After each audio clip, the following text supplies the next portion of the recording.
Assalamualaikum warahmatullahi wabarakatuh. Salam sejahtera bagi kita semua. Om Swastiastu, Namo Buddhaya, salam kebajikan. Selamat datang di podcast ASN Berakhlak, Navigasi Perubahan di Era Digital. Saya, Eriansyah Maulana Nasution, selaku CPNS di lingkungan Kementerian Perhubungan, unit kerja di KSOP kelas 1 Panjang, dengan formasi penilik laik lautan kapal, selaku moderator yang akan memandu diskusi inspiratif kita pada kesempatan kali ini. Di kesempatan kali ini, kita akan mengupas tuntas salah satu nilai dasar yang paling relevan di zaman sekarang, yaitu adalah nilai adaptif. Apakah cukup bagi ASN untuk sekedar bekerja sesuai aturan? Atau kita dituntut untuk terus berinovasi agar tidak tergilas oleh perubahan? Untuk jawabannya, telah hadir bersama saya 4 narasumber yang sangat-sangat inspiratif yang akan berbagi pandangannya pada kesempatan kali ini. Selamat datang untuk Mas Bayu selaku narasumber saya yang pertama. Silakan Mas Bayu. Siap. Izin Mas Heri dan teman-teman bisa memperkenalkan diri. Nama saya Agung Bayu Broto. Saya adalah CPNS di Pusbang SDM Aparatur Perhubungan dengan jabatan formasi Widya Suara Angkatan. Terima kasih Mas Bayu telah memperkenalkan dirinya.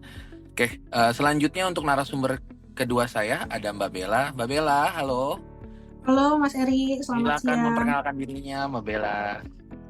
Ya, mohon izin Mas Eri dan teman-teman, izin memperkenalkan diri. Saya Bella Sundari dari Balai Teknik Perkeretaapian kelas 1 Bandung. Untuk jabatan yang saya duduki ialah perencana ahli pertama. Terima kasih. Terima kasih Mbak Bella. Telah hadir juga narasumber saya yang ketiga, itu ada Mas Arnold. Selamat siang Mas Arnold. Selamat siang Mas Eri dan teman-teman semuanya. Saya Arnold Bastian Balinga. Saya unit penempatan di KSOP kelas 3 Rangailung dengan jabatan penilik laik lautan kapal. Oke, terima kasih Mas Arnold. Narasumber terakhir yaitu ada Mas Fatih. Selamat siang Mas Fatih. Selamat siang Mas dan selamat siang teman-teman semuanya. Perkenalkan, nama saya Fatih Gilang Padilla dari Sekretaris Jenderal Biro Komunikasi dan Informasi Publik, jabatan Pranata Humas Ahli Pertama. Oke, terima kasih. Tadi sudah perkenalan ya teman-teman dengan 4 narasumber saya yang sangat-sangat inspiratif. Kita mulai ya mas-mas mbak-mbak sekalian. Mungkin kita dari hal-hal yang ringan-ringan terlebih dahulu ya. Mbak Bella, saya mau nanya nih langsung ke Mbak Bella karena Mbak Bella di kesempatan kali ini di kelompok kita, Mbak Bella adalah salah satu-satunya adanya perempuan di kelompok kita. Mbak Bella, sebenarnya apa sih nilai adaptif dalam konteks ASN menurut pandangan Mbak Bella? Mungkin Mbak Bella bisa menjelaskan ke kita-kita semua nih. Oke, baik Mas Eri. Adaptif itu sebenarnya menurut saya adalah cara sederhana dalam kemampuan untuk terus berinovasi dan antusias dalam menggerakkan ataupun menghadapi perubahan ya Mas ya.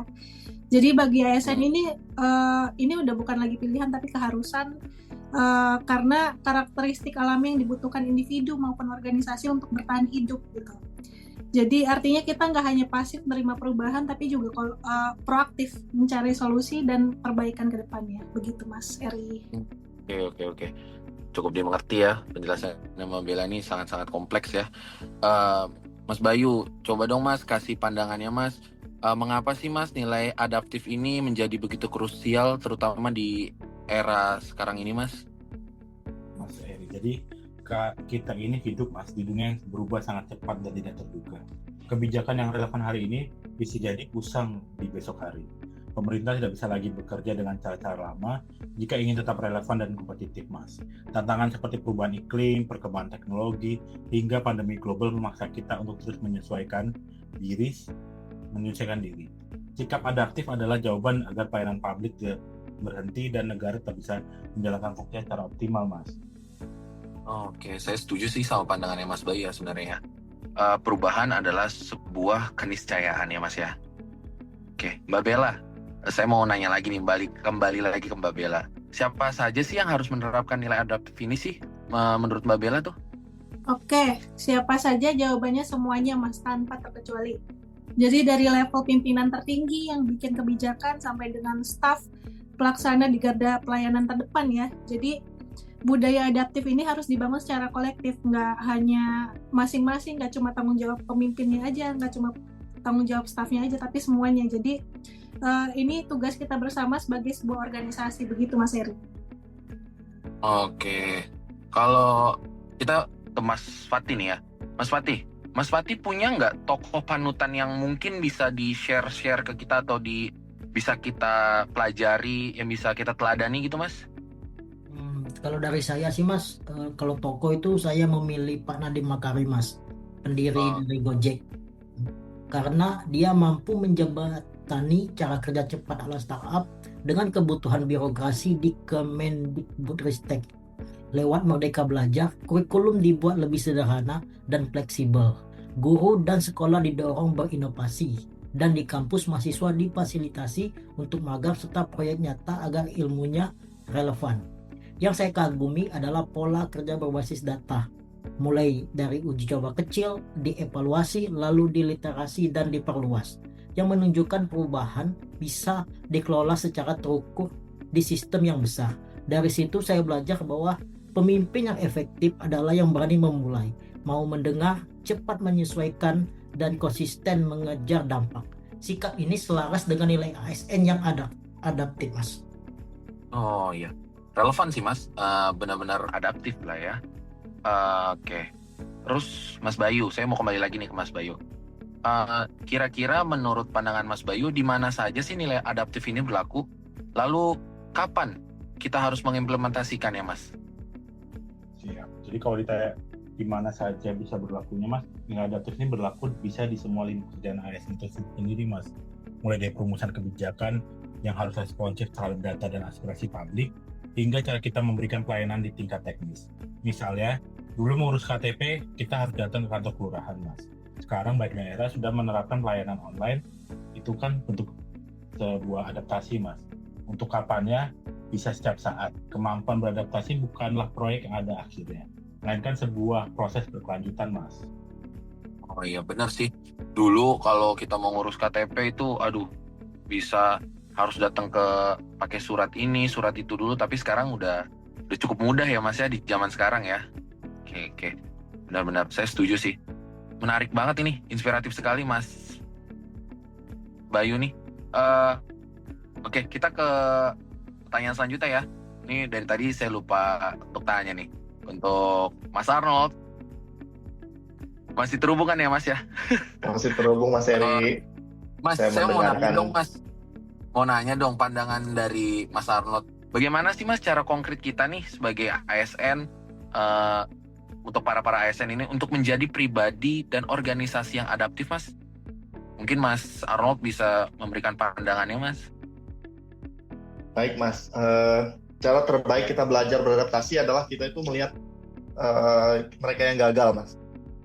Kita pasti semua ingat zaman dulu, nggak dulu banget juga sih, 2010-an begitu masih, itu ada brand ternama, brand gede, brand dunia, itu ada Nokia dan BlackBerry. Ada ingat kan ya? Ya. Dulu mereka itu adalah raja pasar ponsel, tapi mereka terlena karena kesuksesan masa lalunya dan gagal beradaptasi dengan perubahan selera konsumen yang menginginkan layar sentuh Mas. Dan ekosistem aplikasi seperti Android dan iOS, dan kegagalan mereka ini adalah pelajaran yang mahal tentang betapa berbahayanya sikap anti perubahan. Mereka mengalami apa yang disebut dengan learning disability atau ketidakmampuan untuk belajar, begitu Mas. Kita ambil contoh untuk sektor swasta yang kita sama-sama tahu lah ya semuanya. Iya. Benar sih Mas, dulu siapa ya yang berpikiran Nokia itu akan jatuh seperti saat ini ya Mas ya? Benar sih Mas. Tapi Mas, kalau di sektor pemerintahan, contohnya tuh apa Mas? Nilai adaptif yang mungkin menurut Mas Arnold tuh, oh ini salah satu kebijakan adaptif gitu. Mungkin ada pandangannya Mas? Iya Mas, untuk paling fenomenal ya. Iya. Adalah pengembangan aplikasi Peduli Lindungi Mas. Kemarin saat 2020 tuh, saat dunia kita ini sedang dilanda pandemi COVID-19 ya, pemerintah itu dihadapkan pada tantangan luar biasa Mas untuk melakukan pelacakan kontak dalam waktu yang relatif singkat, pemerintah mampu beradaptasi dengan menciptakan solusi berbasis teknologi. Aplikasi ini menjadi alat yang vital nih untuk tracing, notifikasi zona risiko, dan sekarang menjadi syarat mobilitas publik. Ini adalah bukti bahwa birokrasi kita bisa dan mampu beradaptasi dengan cepat dan saat dihadapkan dengan situasi krisis. Begitu, Mas. Ya, luar biasa, benar-benar.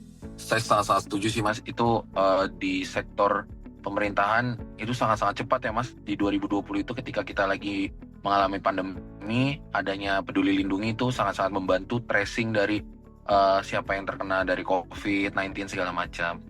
Oke, saya mau ke Mas Fatih lagi nih. Mas, boleh nggak sih Mas bagi tips and triknya? Bagaimana sih tips dan triknya untuk rekan-rekan CPNS kita ini, Mas? Gimana, Mas? Biar jadi ASN yang adaptif gitu loh, Mas. Gimana, Mas? Oke, nah untuk menjadi ASN yang adaptif itu ada 3 hal yang bisa kita lakukan. Pertama, biasakan berpikir out of the box. Jangan hanya terpaku pada rutinitas, tapi tanyakan juga adakah cara yang lebih baik. Kedua, memanfaatkan teknologi. Banyak sekali aplikasi tools yang bisa mempermudah pekerjaan kita. Jangan gaptek. Ketiga, bangun jejaring networking dengan berkolaborasi dan bertukar pikiran dengan rekan dari unit lain atau bahkan instansi lain. Wawasan kita akan semakin luas dan kita lebih siap menghadapi tantangan baru. Intinya proaktif dan jangan pernah berhenti belajar, Mas. Begitu, Mas. Sangat baik nih. Sangat-sangat inspiratif sekali, Mas Fatih. Terima kasih untuk pandangannya, Mas. Wah, nggak kerasa kita udah di penghujung acara. Terima kasih untuk para narasumber saya, ada Mas Agung, Mas Fatih, Mbak Bella, dan Mas Arnold. Diskusi ini sangat-sangat mencerahkan, tapi karena keterbatasan waktu, jadi ya mungkin kita masuk ke bagian penutupan ya, Mas. Jadi bisa saya simpulkan bahwasanya nilai adaptif adalah keniscayaan bagi ASN di tengah dunia yang terus berubah. Ini bukan hanya soal bertahan, tetapi soal bagaimana kita memberikan pelayanan terbaik bagi bangsa. Mungkin sebelum kita akhirin dari podcast ini, Mas, boleh nggak saya minta satu pesan kunci dari Mas Bayu, kemudian bergilir ke Mbak Bella, Mas Arnold, dan yang terakhir adalah Mas Fatih. Untuk rekan-rekan CPNS di seluruh Indonesia ini, mungkin ada satu pesan kunci, Mas. Sedikit aja, simpel aja. Dimulai dari Mas Bayu, Mas. Siap, Mas. Mungkin dari saya, perubahan lingkungan strategis adalah fakta. Jangan melawannya, rangkul dan manfaatkan segala peluang untuk membuat Indonesia lebih maju, Mas. Mungkin itu aja. Oke. Kalau dari saya izin menambahkan ya, Mas Eri ya. Jadi budaya adaptif itu dimulai dari individu ya, Mas. Jadilah ASN pembelajar yang terus mengasah kompetensi, karena aset terbesar bangsa ini adalah di SDM-nya yang unggul, seperti itu. Dari saya, Mas Eri, saya menambahkan juga, kita sebagai ASN jangan takut pada teknologi. Lihatlah teknologi sebagai mitra kerja yang akan membuat pelayanan publik lebih efisien, transparan, dan menjangkau lebih banyak masyarakat. Dari saya, Mas. Oke, terakhir dari saya ya, Mas. Untuk teman-teman CPNS, jangan ragu mencoba hal baru dan menyuarakan ide-ide inovatif. Mulai dari perbaikan kecil berbasis data dan kolaborasi. Kalau gagal, jadikan bahan belajar. Dengan sikap terbuka dan lincah menyesuaikan, kita wujudkan nilai ASN yang adaptif demi pelayanan publik yang makin cepat, tepat, dan berdampak, Mas. Begitu, Mas. Wah, terima kasih buat para narasumber saya yang sangat-sangat inspiratif, yang sangat-sangat luas sekali cara pandang dan cara berpikirnya. Oke, terima kasih sekali lagi saya ucapkan. Dan untuk para pendengar, para ASN dan atau CPNS di seluruh penjuru negeri, mari kita wujudkan nilai adaptif dalam setiap langkah pengabdian kita, terus berinovasi dan antusias dalam menggerakkan serta menghadapi perubahan, karena kita bangga melayani bangsa. Saya pamit undur diri, sampai jumpa di kesempatan lainnya. Billahi taufiq wa hidayah. Wassalamualaikum warahmatullahi wabarakatuh.